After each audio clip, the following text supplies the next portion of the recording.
The gold cards, colorless cards, and the lands in Lorwyn Eclipsed are what make the format actually function. Gold cards are defining the lanes and they reward commitment, they push the archetypes, and they tell you very clearly what each color pair wants to be doing. Colorless cards provide flexibility, they smooth curves, they fill gaps, and give every deck access to tools it might not otherwise have. Some are glue pieces, and others are just real finishers that slot anywhere. And the lands matter more than usual. Fixing supports tribal splashes, multicolor decks, and greedy builds without completely falling apart. The land cycle helps determine how ambitious you can be and how early you should commit. This part of the set isn't flashy, but it is decisive and can really help you come together in a winning strategy. These cards shape draft paths, enable splashes, and they'll punish players who ignore mana discipline. Let's break down how the gold cards, the colorless cards, and lands actually impact Lorwyn Eclipsed and which ones are worth prioritizing. All right, first up, we have Figure of Fable. It's a mixed mana 1 drop. You could pay a green or a white for this card for a 1/1 Kithkin. And as the game goes on, you have a couple of effects here that you could pay those and make those happen. They are progressive. You cannot skip the steps, and they specify in each step. So after you play it onto the field, you can pay an additional green or white. This creature becomes a Kithkin Scout with base power and toughness 2/3. Then, once it's a scout, you can pay one and then a green, white. If this creature is a scout, it becomes a Kithkin soldier with base power and toughness 4/5. And then again, you can pay three green, white, green, white, green, white. If this creature is a soldier, it becomes a Kithkin avatar with base power and toughness 7/8 and protection from each of your opponents. Honestly, if you need a 1 drop, that's great. Um, I would not necessarily think that this is going to be anything super great or amazing. It's not going to do tons for you. It is a mana sink for later in the game, and obviously drawing this later in the game does give you a little bit to do. However, to get to a 4/5 for instant, you're going to have to spend 5 mana to get to that 4/5, and you're going to have to go through the steps. So there are extra steps here, and even to get it up to that 7/8, you've already spent 5, and then you've got to spend another 6 to get it there. It's a mana sink. It's not overly amazing. However, with some ramp options, maybe you want the mana sink, but I don't think that this is going to be anything to write home about and just going to be just a blowout card. Next up, we have Abigail, Eloquent First Year, and we can pay a white and a black and then a white and a black. And for that, we'll get a 1/1 Bird Bard with flying, first strike, and lifelink. When Abigail enters, up to one other target creature loses all abilities. Put a flying counter, a first strike counter, and a lifelink counter on that creature. In all actuality, this is probably going to be something that you're playing and then targeting your own thing that maybe doesn't have a super great ability to give it to the others. You could also target your opponent's creatures, but I don't see a great reason you would want to be giving them, the flying counter, the first strike counter, and the lifelink counter on one of their creatures. I mean, I guess if they just dropped a bomb, you could do this and you kind of have a way to wipe it down, but you are giving it some pretty extensive abilities in place of whatever it was. So I don't know how much better that actually is. So I think that this card is virtually unplayable in that regard. Then we have Bogart Cursecrafter for a black and a red. We get a 2/3 Goblin Warlock with Death Touch, and whenever another goblin you control dies, this creature deals 1 damage to each opponent. If you're playing black-red goblins and you're in that archetype, this card is a banger in that deck because you're going to be playing a lot of goblins. They're going to be dying, and you're going to get to chip away, and you have a decent body with 2/3. And even in the late game, you're going to chip away because you're going to have goblins dying, and it can trade up because of the Death Touch. This is a fantastic card and absolutely should be played, especially if you're going to be in the goblin side. And even if you're not, but you're in black red and you don't have a lot of goblins to support it, which I don't find that to be likely, having the Death Touch on a 2/3 that can trade up still going to be pretty valuable there. Deep Channel Duelist for a white and a blue. We get a 2/2 Merfolk Soldier. Again, white and blue. We want the Merfolk. And it says at the beginning of your end step, untap target Merfolk you control. Other Merfolk you control get +1/+1. Again, this really wants to go into your Merfolk deck. Not only is it going to pump them, but there's a lot of merfolk that we want to tap down, not necessarily for combat, but we would love to be able to tap them down and you get some ability out of them, whether it's gaining life or things like that. And then this is just going to allow us to untap it so that we can block with it next turn, which is super great. Then we have Deepway Navigator for a white and a blue. We get a 2/2 Merfolk Wizard with Flash. When this creature enters, untap each other Merfolk you control. As long as you attacked with 3 or more Merfolk this turn, Merfolk you control get +1/+0. Again, super valuable, very powerful card. It's really going to allow you to get everything going and actually be able to pump your other Merfolk and untap them. So if you've tapped them all down to do things during your turn, you're going to be able to untap these if you flash it in, especially as a combat trick. You've tapped everything down on your turn, past the turn, and then they go to swing in thinking there are no blockers. You flash this in, untap all your merfolk, and you're good to go. You're great to block off, probably trade some things off, especially considering that you're giving them some pumps from other things. Now, it is important to note if you do flash send to try and do a combat trick, you're not going to get the +1/+0 because you did not attack to this turn. So just keep that in mind if you try that. Next up, we have Eclipsed Kithkin for a green-white and green-white. We get a 2/1 Kithkin Scout. When this creature enters, look at the top 4 cards of your library. You may reveal a Kithkin, Forest, or Plains card from among them and put it into your hand. Put the rest on the bottom of your library in a random order. I think this card's great. Being able to filter, get some additional things. It can help you fix some mana. It can help you make sure you're hitting a land drop. And if you did hit all your land drops and you don't need the land, you can grab another Kithkin. And if you're already in Kithkin, you probably have a good number of them. So just being aware that that is a great ability here, even if on a 2/1 body. I think this card's going to really fit in there and really do some great work for you. Then we have Feisty Spikeling for a 1 and a red white. We get 2/1 Shapeshifter with Changeling, so it's every creature type. During your turn, this creature has first strike. Not overly amazing. However, if you're in a red-white scenario, or even in red or white, having something that is a 2/1 that might be pumped because of the Changeling, that's pretty okay, especially if you pump it from something else, whether you're in Kithkin or anything that give +1/+1 to Kithkin. So this would become a 3/2 in that instance. It'll have first strike during your turn, and if not, it's still a 3/2 for 2. There is a lot going on here to get this card to really work in your favor, so it does make this a little less appealing compared to some other 2-drops, but it could be appealing depending on the cards surrounding it.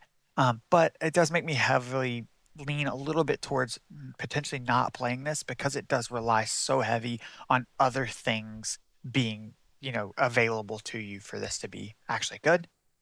Now, on the first strike side, it is kind of nice to be able to swing in, and that one toughness isn't super concerned because you have first strike. So that is something to also keep in mind, but it's not going to make a great blocker. It's not going to trade up, and it's going to die to everything. Next up, we get Lewin, Imperfect Naturalist for a black-green, black-green. We get a 1/3 Legendary Elf Druid.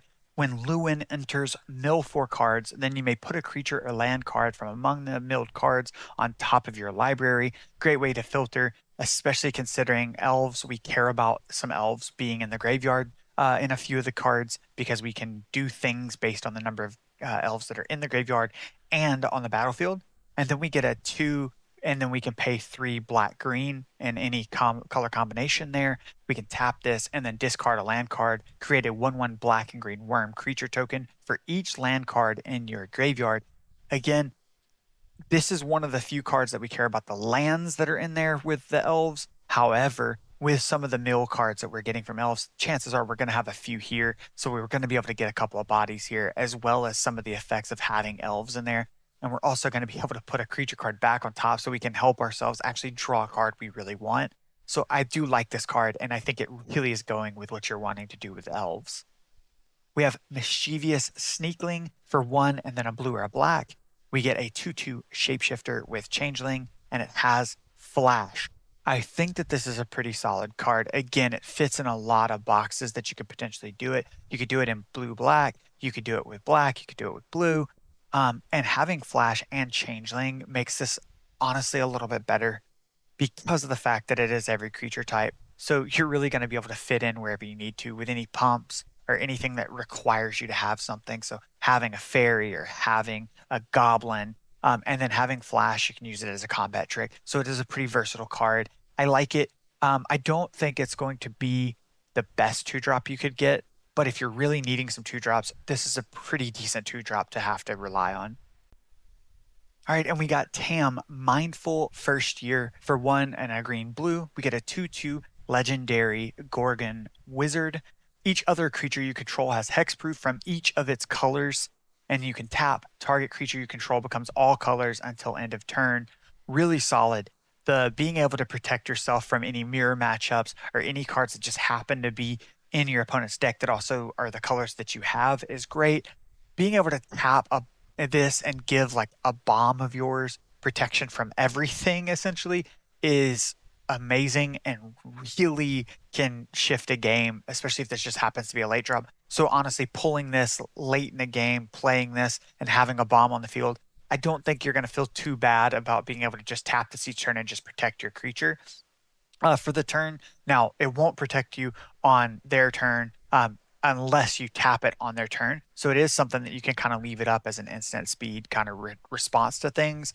And honestly, it makes it even better because you can wait for them to target something, cast a spell, target something, tap this, and then just select the creature they targeted. And maybe they've tapped out. And so now you're sitting pretty. And I think that this card's pretty decent. I don't think it's going to be overall the best 2-drop in the game, but it definitely is going to save you in a lot of cases. Then we have Thought Weft Lieutenant for a green and a white. We get a 2/2 Kithkin Soldier. Whenever this creature or another Kithkin you control enters, target creature you control gets +1/+1 and gains trample until end of turn. If you're already in Kithkin, being able to give trample to some things, give a +1/+1 counter, it's going to be super useful, especially because you already have some Kithkin that might already have trample or are already a little bit bigger bodied, and are pumping across the board. So and you're gonna have Kithkin coming into play. Again, if you're already in Kithkin, this is gonna be a great card to have in there. Now we've got Chaos Spewer for 2 and a black or red. We get a 5/4 Goblin Warlock. When this creature enters, you may pay 2. If you don't, blight 2. Almost always you're going to want to blight 2 here, target a 1/1 goblin or something, especially with some of the other cards that allow you, when things die, you get to destroy something. So that's what I would do. Paying 5 for a 5/4 isn't the worst thing in the world, but it's definitely not something that you're wanting to do with the goblins. So keep that in mind. You're usually going to want to do the blight. And then we have Eclipsed Boggart. We can pay black red in any combination up to 3 for a 2/3 Goblin Scout. When this creature enters, look at the top 4 cards of your library. You may reveal a goblin, a swamp, or a mountain card from among them and put it into your hand. Put the rest on the bottom of your library in a random order. So being able to fix some mana drops, being able to grab a goblin that can really change the pace of the game. This is exactly what you're wanting to do with goblins. It's just to make sure you're hitting our lands, make sure that we're actually able to play a goblin each turn. So in either case, you're going to be happy with this. And if you're already in goblins, you're not going to care. And at the very least, if you don't have a ton of goblins or you don't hit a goblin, but you hit a land, you're going to be fine with it. If not, but you're looking for a goblin that's going to help you turn the game tide, you can just put all of them on the bottom of the library, because you don't have to put one of them into into your hand because it says you may reveal it, and so you may put it in your hand. You don't have to, so you can just put them all on the bottom, so you can at least filter through the top of the deck a little bit. Now we've got Eclipsed Elf, and we can pay any combination of green and black for the 3 to get a 3/2 Elf Scout. When this creature enters, look at the top 4 cards of your library. You may reveal an elf, swamp, or forest card from among them and put it into your hand. Put the rest on the bottom of your library in a random order. Again, same thing as the previous card. The elves care about both of these, so it's not really going to matter what you want to be in your hand. It's just going to depend on the situation. So I don't want to say anything else about this. And then Eclipsed Flamekin for 1 and then a red blue for 2. So you can make it in any combination. You'll get a 1/4 Elemental Scout. When this creature enters, look at the top 4 cards of your library. You may reveal an elemental, island, or mountain card from among them and put it into your hand. Put the rest on the bottom of your library in a random order. Same thing. I don't want to beat the dead horse on it. but same thing applies to this card as well. The biggest benefit here is that one, which means you don't have to pay the red or blue. That's the big difference. Now we have Eclipsed Marrow for any combination of white and blue. For the 3, we get a 2/3 Merfolk Scout. When this creature enters, look at the top 4 cards, and of course, pick a Merfolk, Plains, or Island. You can reveal it, put it into your hand. Otherwise, put them on the bottom of your library in a random order. Super important, random order. Same thing applies to all the other ones. Don't want to go on about it. But we have Flaring Cinder, 1 blue, red for a 3/2 elemental sorcerer. When this creature enters, and whenever you cast a spell with mana value 4 or greater, you may discard a card. If you do, draw a card. Honestly, if you're playing elementals, you're going to be playing some things that are 4 or greater. So being able to filter through your cards and discard something you don't want and draw a card, super valuable if you're playing elementals, and it definitely can help you get to your winning conditions faster. Next up, we have a Gangly Stompling for 2 and a green or a red. We get a 4/2 Shapeshifter that has Changeling and Trample. The Changeling is nice, the Trample is nice, but this is going to die for everything. This is almost always going to just be killed by a 2/2, and so it's not going to be the most amazing unless you have a way to pump this. Then I would be a little bit more interested. But as a card that just, 4/2 for 3, I'm not super interested in it, even with the Trample. Unless you have a way to pump it, it's not going to be a priority for me. There are other better 3 drops in the format. Then we have Curel Attentive first year. We give a 1 and then red-white for the other 2. We get a 3/3 legendary vampire cleric. Tap 2 untapped creatures you control. Copy target triggered ability you control. You may choose new targets for the copy. Activate only once each turn. There are going to be instances where this is great. However, in a lot of cases, I don't think you're going to care about this overly a lot. Typically in red white, we're really trying to go wide and fast and burn our opponent. Now, there are going to be instances where you will use this if you're using a burn spell or something to hit the opponent and you just, you got 2 1/1s. Obviously, swinging with them, you'll hit them for 2, but you have a burn spell that'll hit for 3 to the face. Obviously, tapping those 2 creatures to get 6 because you don't have to choose new targets. You can choose the same target because it says may choose new targets. Just keep that in mind. But overall, I think there's a lot of instances where you're not necessarily going to care for this in a limited format because it is a lot to get this kind of going. However, in standard and in constructed formats, I think this card will be quite a bit better just because you actually have ways and you know exactly what you're trying to do and you can build to it. Next up, we have Morkant's Loyalist for 1 black green. We get a 3/2 elf warrior. Other elves you control get +1/+1. When this creature dies, return another target elf card from your graveyard to your hand. This is really great. It does exactly what you want to do. It replaces itself, it pumps your other elves. So this is really great. It does not pump itself. Be cautious of that because it does say other elves. However, if you have 2 of these, they will pump each other, but they do not pump themselves. Then we have Noggle Robber for 1 and then a combination of green, red, whatever you would like. Make it a 3/3 Noggle Rogue. When this creature enters or dies, create a treasure token. So you're going to get 2 treasure tokens off of this. So I honestly would be happy with this because in green red, we are wanting to ramp. We're wanting to be able to have extra mana for things and having a 3/3 body for 3 that's going to allow us to ramp because realistically, we don't care if it dies. When we enter, we're going to get a treasure, and when it goes away, we're going to get a treasure. So I think we're honestly happy with this. I think this is a great card if you're in red and green. Definitely worth playing. Next up, we have Prideful Feastling for 2 and a black or a white. We get a 2/3 Shapeshifter, has Changeling and Lifelink. This is the same thing that I said about the other ones similar to this that just had Trample. They're okay.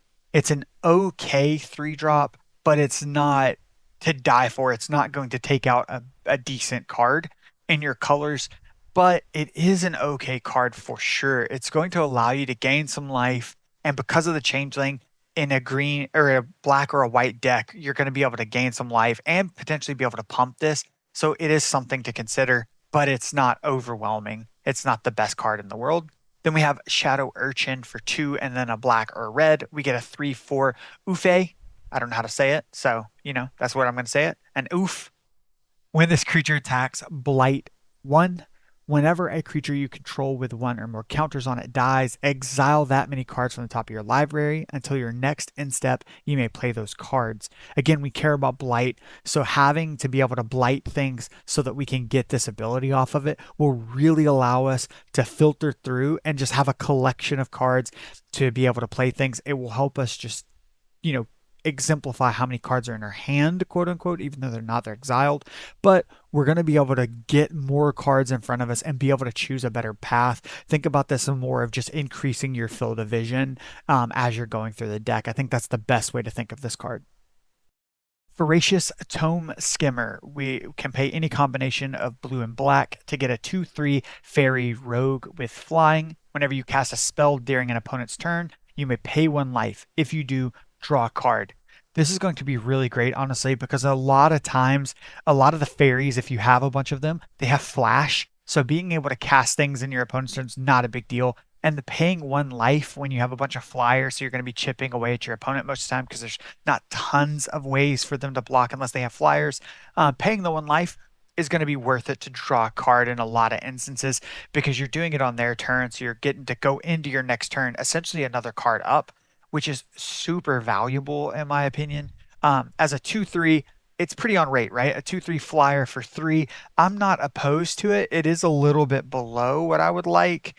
But that extra ability definitely puts it right as, hey, I'd be happy to put this in a 3-drop in my deck. Then we have Wary Farmer for a 1 and then a green white for the other 2. You can choose how you want to pay those. You'll get a 3/3 Kithkin Citizen. At the beginning of your end step, if another creature entered the battlefield under your control, this turn, surveil 1. In Kithkin, you're almost always going to have creatures coming into play, whether they're tokens or just another hard casted Kithkin or just another creature in general. So being able to surveil, again, clean up your draws, make sure that you can get things out of the way. If you're already at 5 or 6 mana, you probably aren't wanting to draw another land card most of the time with a lot of the Kithkin. So you probably are wanting to clear it out so that you can get a Kithkin. Not saying that you want to stop at 5 mana for this, but generally speaking, unless the game runs long, you're pretty happy with potentially pitching it to the graveyard. And we got Bray of Clan Stout Arm for 2 red white. We get a 4/4 legendary giant warrior, and we can pay 1 and a white and tap her in order for another target creature you control to gain flying and lifelink until end of turn. At the beginning of your end step, if you gained life this turn, exile cards from the top of your library until you exile a non-land card. You may cast that card without paying its mana cost if the spell's mana value is less than or equal to the amount of life you gained this turn. Otherwise, put it into your hand. This card is just an absolute strong sign that you probably should go red-white. If you can get the cards for it. In limited, this is like in a limited like pre-release event, this is definitely something that I would be heavily trying to play red or white for it. Because the ability to be able to target another creature to give it flying and lifelink, it doesn't specify what you can target. So there are giants that are 7/7, and there are other creatures that you can just target that are huge. And to put them as flying to give them some evasion and lifelink is just massive. This is a bomb. This is a game-winning card if you can get this out and it to stick. Then we have Chitinous Graspling for 3 and then a blue or a green. We get a 3/4 Shapeshifter with Changeling and Reach. It's okay. It's the same thing I keep saying for a lot of the Changeling cards. They're okay. Having Reach is cool because realistically, if they have a 3/3 flyer or a 3/2 flyer, you're going to kill the 3/2 flyer and you're going to be able to take it if they're a 3/3, kill it, and then be able to be okay. And this is going to survive. So you do have a pretty good blocker. This is probably my favorite of the Changeling cards we've seen so far, especially in the mixed mana. These cards here and like in our gold cards and stuff, it's probably the best of them that I've liked. But it's not going to replace every other 4-drop in the format, right? In green or blue. But if you need a 4-drop, this is a pretty good on-rate card in my opinion. And we've got the return of Doran, but this time he's besieged by time for a 1 white, black, green. We get a 0/5 legendary Treefolk Druid. Each creature spell you cast with toughness greater than its power cost 1 less to cast. Whenever a creature you control attacks or blocks, it gets plus X until end of turn, where X is the difference between its power and toughness. This is a card that I absolutely love. It is a 3-drop, so in limited, it's going to be a little more difficult. So definitely in draft, you want to try and get some fixing for this. Kind of earlier. If you get this, this is a card I would be trying to grab all these big booty cards and grab some fixing of different types so that we can make sure that we play this, because this card's just a bomb. I mean, it really will win games, in my opinion. Then we have High Perfect Morcant for 2 black green. We get a 4/4 elf noble that's legendary. Whenever Perfect Morcant or another elf you control enters, each opponent blights 1. Obviously, if you're playing Golgari green black, you're going to have a lot of elves most likely. So you're going to make your opponent blight a lot of things. And in some cases, they're going to have to start killing things, or at least shrinking them down across the board to where you're just not going to have too hard of a time taking over the game if this goes unanswered. Tap 3 untapped elves you control, proliferate, and activate only as a sorcery. Again, this is a bomb. This card will take over the game. It demands an answer. This is a card you probably won't attack with. You're going to force them to have a kill spell somewhere in order to deal with it. Then we have Reaping Willow. We get a 1 and then pay white or black for 3 more for a 3/6 Treefolk Cleric. We get Lifelink. This creature enters with 2 -1/-1 counters on it. So we paid 4 and we're going to get a 1/4, but we can pay 1 and a white or black to remove 2 counters from this creature. Return target creature card with mana value 3 or less from your graveyard to the battlefield and activate only as a sorcery. Honestly, this card is pretty solid, especially with a lot of the creatures that you're gonna want to get back, right? I mean, imagine you have this and you have Doran, right? Like, if you have these both, you're sitting pretty, you're happy. So again, this fits into that game plan that you're wanting to do. And so being able to, I'm not too worried about the -1/-1 counters when it comes in, because realistically, I can pay 2, remove them, and then get something back from the graveyard. So I'm not super concerned there. It feels bad in the moment you play it, but if this sits around and you get to activate this ability once, you're pretty happy and you're going to be feeling good. I mean, it has lifelink too on top of that. Like, even if you removed lifelink, I would be super happy with this card. Giving me lifelink just makes me ecstatic for this card. And this is a really good uncommon, and it is one of my favorite in the set. Then we have Sanar Innovative First Year for 2, and then red blue for the other 2 you could choose. It's 2/4 legendary creature, Goblin Sorcerer with Vivid. So most likely it's going to be 2. Again, I keep saying this, but generally speaking, I like to judge these cards based on just 2, because in a lot of sealed formats, unless you specifically just start hunting these cards, like, not dual lands, but creatures that have dual colors and things like that, then you're generally going to hit this for 2. And in my opinion, if it's not going to hit for 2, because even if you do get those things, chances are you won't get all of them every game. So I just like to just think of this as 2. So at the beginning of your first main phase, you can reveal cards from the top of your library until you reveal X non-land cards, where X is the number of colors among permanents you control. For each of those colors, you may exile a card of that color from among the revealed cards, then shuffle. You may cast the exiled card this turn. This is a pretty good card, honestly. It's allowing you to filter things, and it's the same thing as I said earlier. This is really just opening up your field of view, giving you more options, more avenues, more paths to play down. And honestly, you probably are going to want to play the thing that's in exile before something in your hand, unless something in your hand is just really going to turn the tides of the game, specifically because you're getting access to additional cards. Otherwise, you're going to lose those cards and they're going to go away. So this is a fantastic card again. There's already been the meme decks of the 97 lands and a commander deck. So this card is going to be a card that people really are after, I think, even for the meme commander. But this card's going to be pretty solid, especially if you're already in red blue. And even if you're playing the red blue elementals, for instance, this is great, right? Being able to grab some big bodied elementals to be able to get those in play is going to be very nice in a lot of circumstances. All right, next up we have Twin Flame Travelers for 2 blue red. We get a 3/3 elemental sorcerer with flying. If a triggered ability of another elemental you control triggers, it triggers an additional time. If you are in red blue elementals and you have access to this card, this is a absolutely must be in your deck. Period. No ifs, ands, or buts. That's it. That's all I have to say about the card. Then we have Glister Bairn for 2, and then you could pay the other 3 with green or blue. 1 for Alf. Oof. I don't know how to say it. I need to look it up. Vivid. At the beginning of combat on your turn, another target creature you control gets plus X until end of turn, where X is the number of colors among permanents you control. It's got the same thing with all the other Vivid cards I've said.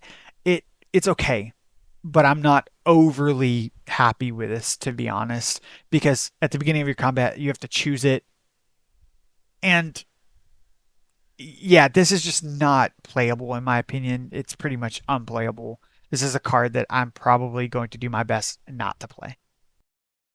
Next up, we have Hovel Hurler for 3, and then pay the other 2 with red or white, however you want that combination to be. For a 6/7 giant warrior, this creature enters with 2 -1/-1 counters on it, and then you can play red, white.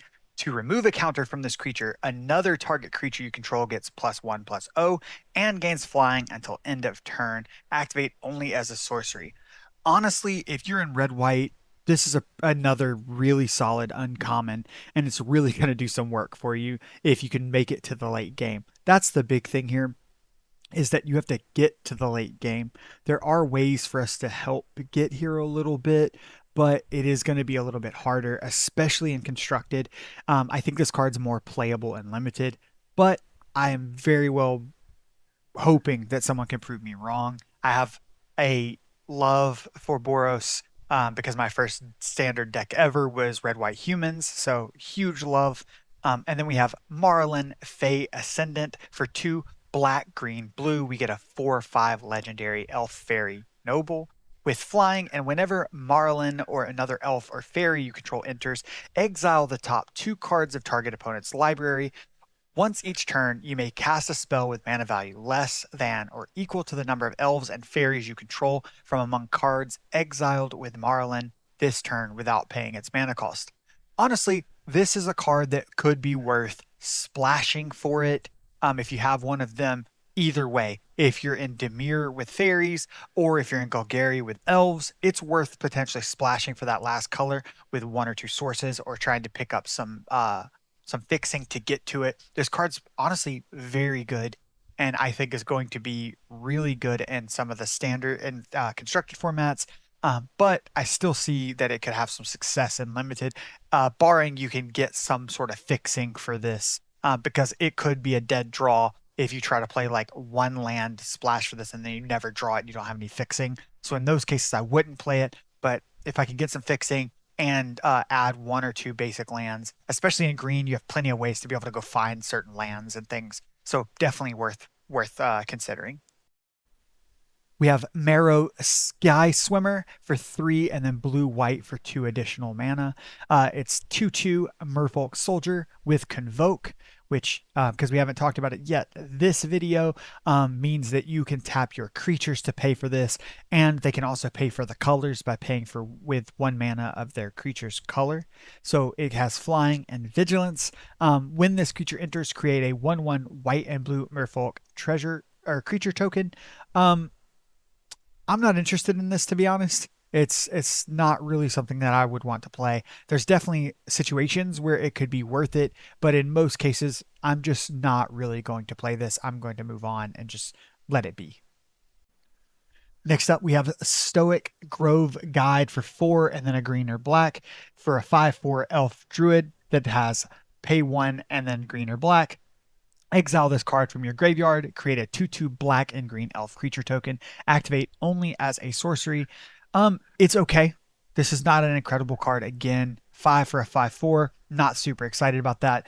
In which case, I'm not super, excited about that part. However, there is a lot of care about, creatures, elves being in the graveyard. So this does give you some viability that if you did mill this, you could get a creature if you needed one.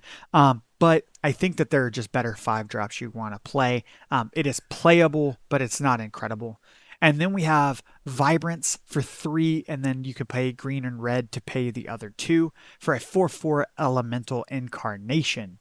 When this creature enters, if red was spent to cast it, this creature deals 3 damage to any target. When this creature enters, if green was spent to cast it, search your library for a land card, reveal it, put it into your hand, then shuffle. You gain 2 life. Honestly, that's fantastic. And then it does have an evoke cost. Be very careful. So the evoke is basically you can play it and then you'll have to sacrifice it at the end of your turn so you can get the enter the battlefield effects off of it. It is super important to make sure that you need to pay red or green for this evoke cost. Otherwise, you essentially tapped mana down and got absolutely nothing out of it because you're going to have to sacrifice the creature at the end of the turn. Otherwise, this is a pretty solid card. If it's early game and you just need the ability, paying the evoke cost to get it down is not a problem at all. Now we have Wistfulness for 3 and then green blue for a 6/5 Elemental Incarnation. When this creature enters, if green was spent to cast it, exile target artifact or enchantment an opponent controls. When this creature enters, if blue was spent to cast it, draw 2 cards, then discard a card. Honestly, both of these abilities, again, they're great. And if you're in elementals, this is definitely worth playing. It is important to note to the evoke cost, same thing here, and same thing for the next few cards that we talk about with their evoke costs. Then we have Catharsis for 4 red white. You get a 3/4 Elemental Incarnation. When this creature enters, if white was spent to cast it, create 2 1/1 green and white Kithkin creature tokens. If red was spent to cast it, creatures you control get +1/+1 and gain haste until end of turn. Same rule for the evoke here. Both of these are going to be good if you're in red-white. Again, we can either pump or we can just create 2 bodies. Then we have Deceit for 4 and then blue-black. We get a 5/5 Elemental Incarnation. When this creature enters, if blue was spent to cast it, return up to 1 other target non-land permanent to its owner's hand. If black was spent to cast it, target opponent reveals their hand. You choose a non-land card for it. That player discards that card. If you're playing Dimir, this honestly is what you want to do, right? It's a 5/5, so paying the 6 for the 5/5, it's not amazing, but you do get some pretty nice effects off of this. You can bounce something, or you can have this player just discard a card, right? That you get to like select. That's just not a land. So both of these abilities are great. And if you're in Dimir, this is what you want to do: is have some control elements, be able to stall the board a little bit, send it by bouncing it back to their hand, or just forcing them to get rid of a card that you just see coming. That's just going to be a problem for you. Then we have Emptiness for 4 white black. We get a 3/5 Elemental Incarnation. When this creature enters, if white was spent to cast it, return target creature card with mana value 3 or less from your graveyard to the battlefield. And if it's black was spent to cast it, put 3 -1/-1 counters on up to 1 target creature. Again, this is exactly what black-white wants to do. You're wanting to be able to get things back, and you're wanting to be able to actually, give -1/-1 counters to things. This time, it is your opponent's creatures count here, so you could kill one of their creatures that's a 3/3, or at least shrink them down. So that is something to consider. I think all of these are just fantastic. These Elemental Incarnations are great cards.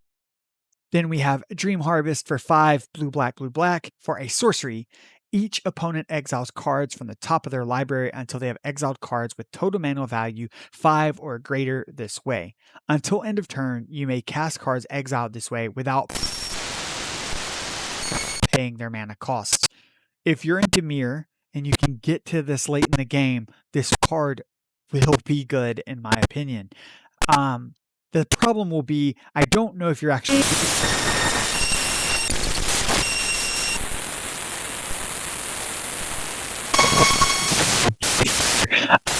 is it actually going to benefit you?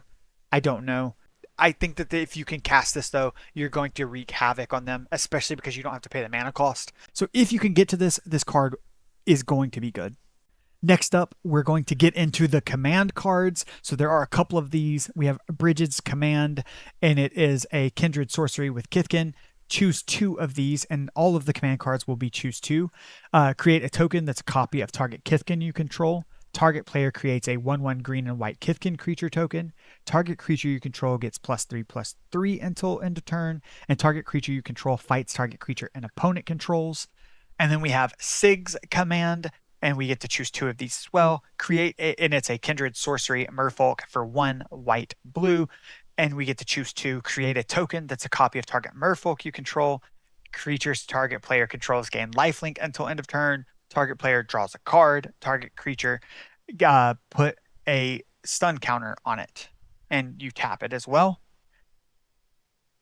And then we have Ashling's command, choose 2. It's a kindred instant elemental, 3 blue red. Create a token that's a copy of target elemental you control. Target player draws 2 cards. Ashling's command deals 2 damage to each creature target player controls, and target player creates 2 treasure tokens. Then we have Grub's command for 3 black red. We get a kindred sorcery, goblin, choose 2. Create a token that's a copy of target goblin you control. Creatures target player controls get +1/+1 and gain haste until end of turn. Destroy target artifact or creature, and target player mills 5 cards, then puts each goblin card milled this way into their hand. Then we have Tristan's command for 4 black green. We get a kindred sorcery elf. Choose 2. Create a token that's a copy of target elf you control. Return 1 or 2 target permanent cards from your graveyard to your hand, and destroy target creature or enchantment. Creatures target player controls get +3/+3 until end of turn. Untap them. All 5 of these commands are fantastic. If you are doing that game plan, they are worth considering playing, because for 6 mana, you're getting a vast amount of options. There's a lot of versatility in these, and if you can get there in some colors, you're going to get to the 6 easier than others. It is also important to note that some of these, well, one of these, the elemental one, is an instant. The rest of these are sorceries. But if you have these and you're already in this color, it's definitely worth putting it in your deck.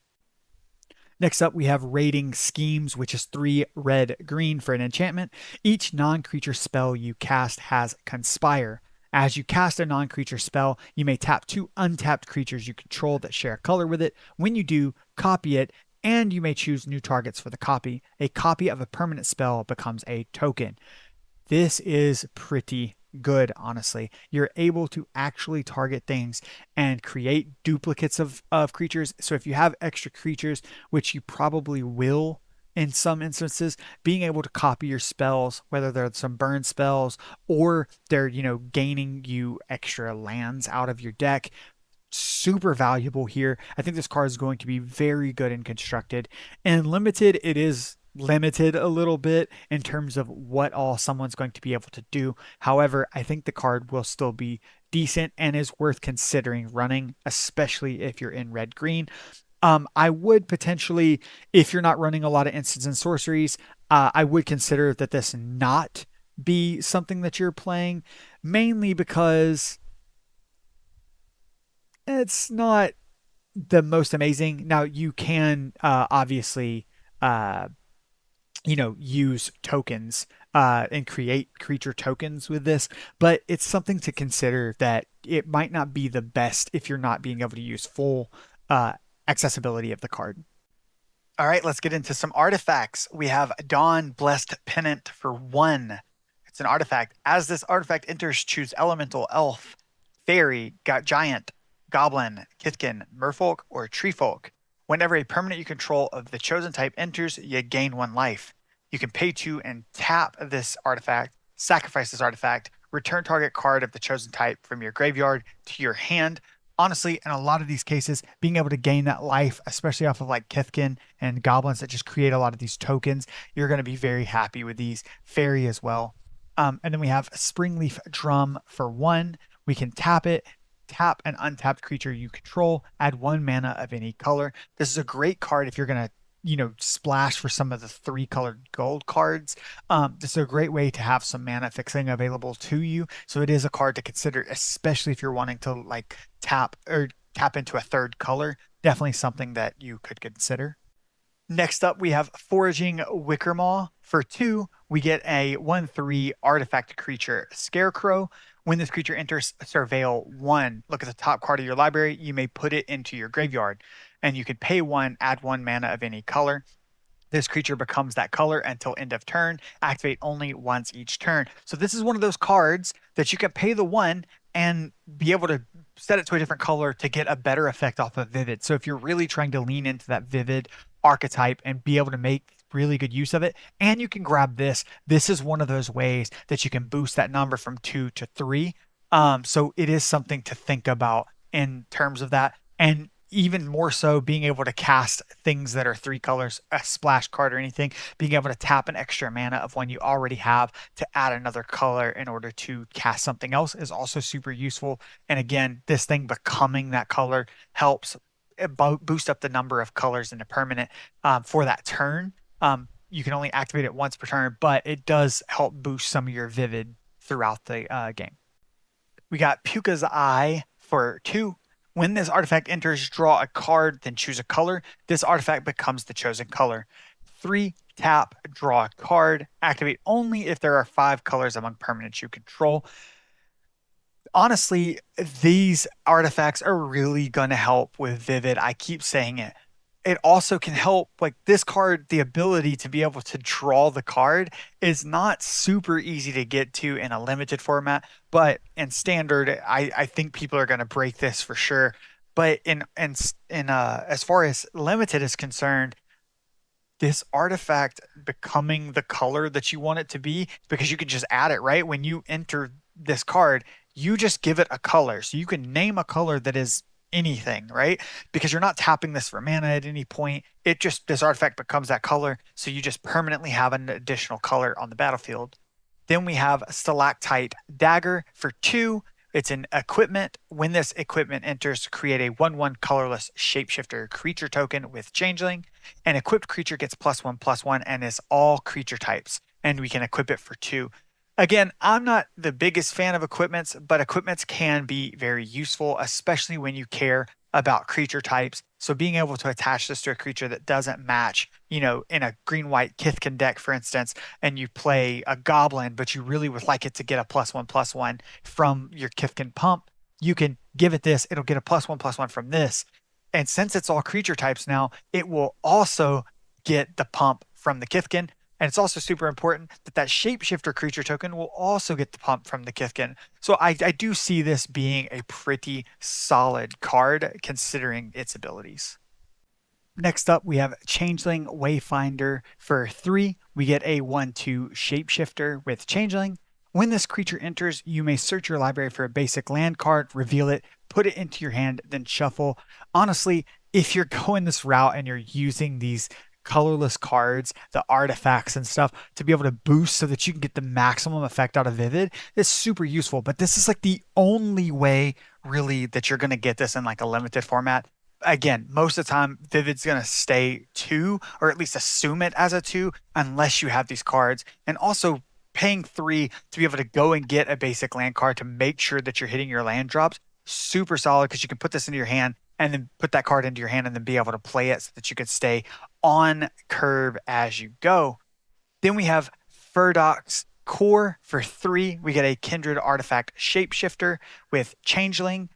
And then we can tap this to add 1 mana of any color. And we can pay for it. This artifact becomes a 4/4 artifact creature token until end of turn. Sorry, not creature token, but creature until end of turn. Again, another really solid way to be able to play this out, not super caring about what colors we have or what mana is available to us, and being able to have a 4/4 that we could just recur each turn unless they destroy it. Super solid as well. It will also get any of our pump effects from anything else too. So if we play this in a Kithkin deck and we have a +1/+1 Kithkin, this will get it too because of Changeling. Next up, we got Gathering Stone for 4. It's an artifact. As this artifact enters, choose a creature type. Spells you cast of the chosen type cost 1 less to cast. When this artifact enters and at the beginning of your upkeep, look at the top card of your library. If it's a card of the chosen type, you may reveal it and put it into your hand. If you don't, put the card into your hand. You may put it into your graveyard. Again, this is a super great way to be able to filter through your cards. And consider cost reduction on the spells that you're already wanting to cast. So if you're wanting to cast the Kithkins or the goblins or whatever it is, being able to reduce that cost by one can be quite significant. Just as a reminder, that one cost reduction will not reduce any colored mana in the creature's cost. And then we have Mirror Mind Crown. For 4, we get an equipment. As long as this equipment is attached to a creature, the first time you would create one or more tokens each turn, you may instead create that many tokens that are copies of the equipped creature. Equip 2. This is something that realistically, if you have a way to be able to make tokens and things like that, and this is attached to a bomb of a creature, yeah, this is what you want to do. You want to be able to have it come into play and then just create some bombs so that you can just keep rolling and just fill up your field with these massive creatures that are just going to take over the game. Rooftop Percher for 5, we get a 3/3 shapeshifter with changeling and flying. When this creature enters, exile up to 2 target cards from graveyards and you gain 3 life. I'm not overly excited about this card, but it is a nice way to be able to capture some pump spells from other things, get a 3/3 flyer, and gain some life because you're almost always going to be able to target some cards from graveyards. Important, it doesn't have to be your graveyard. It can be your opponent's graveyard, and we're going to gain 3 life off of getting rid of some things from their graveyard, especially in standard, since there are cards that we can ramp into this and there are cards that we care about getting out of people's graveyards. This is also potentially useful there. Now, being a 3/3 flyer for 5 is a little unfortunate, but it could see some play. I don't think it's going to, honestly, because I don't see where you necessarily would want to play this over what people are already playing. And this card's not incredible, right? It's not something that you're just going to die to be playing. And most likely at 5-drop, there's probably something better you could be playing, or at least a 4-drop that's better than this that you could be playing too. Then we have Chronicle of Victory, probably the card that I am absolutely most excited about when it comes out of the colorless cards. We get a 6-drop legendary artifact. As Chronicle of Victory enters, you can choose a creature type. Creatures you control of the chosen type get +2/+2 and have first strike and trample. Whenever you cast a spell of the chosen type, draw a card. This card, if you get to this point and you can still cast additional creatures and stuff, you pretty much should not lose the game. If you do, the other player just literally drew everything possible to just take over the game, or you were just too far behind when you cast this for it to actually have any real effect. Next up, we have the basic land cards just to show off the artwork for those. They are quite nice. They show off the Lorwyn just plain for us to see. They are beautiful.